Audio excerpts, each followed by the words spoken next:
People listening to you have just gone for a stiff drink. It gets worse. It gets worse. You're saying that Snowy is not a renewable hydro generator that converts rainfall stored at elevation to electricity. You say it's no more than a battery. Oh, that's right. It's a battery. And let me say, I'm fully supportive of the transition away from fossil fuels, and we need batteries to support that transition. But Snowy 2 is just the worst possible choice you could come up with. And it will be a load. It'll be a burden, you're saying, on the electricity market rather than a relief. Yeah. Yeah, well, that's the case with every battery.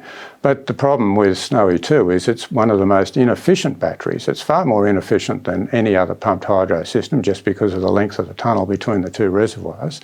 And it's also more inefficient than chemical batteries.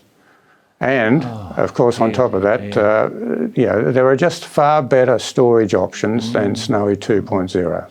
So in conclusion, Ted, you're saying that Snowy 2.0 never stacked up economically, technically or environmentally. In your words, it's a gargantuan cost and environmental impact that can't be justified. You say it'll never pay for itself. What should happen? Where do we go from here?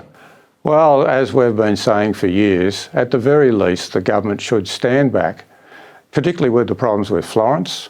That's a major issue and could potentially extend the time frame by further years. The government should stand back and commission a proper, comprehensive, independent review of this project.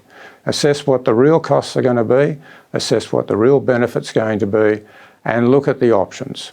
One option is to continue on regardless and spend whatever it takes to build this thing. The other extreme is to stop the project. Neither option is very good, and in fact it's a matter of choosing the least worst option at this particular point in time. And billions of dollars already been sunk. I think Ted Woodley makes the very valid point in conclusion. We've got to be honest, the current government did not approve this debacle, but the current government will be held accountable. It must intervene. Ted Woodley, I really thank you for your time. Very, very, very grateful. It's a matter of public importance, but of course, I don't know who's listening to you, and in Canberra they don't want to talk about these things.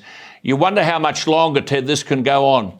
But anyway, we'll keep in touch, and I'm very grateful. Thank you for being with us tonight. Thank you, Alan. That's Ted Woodley. Knows his stuff, doesn't he?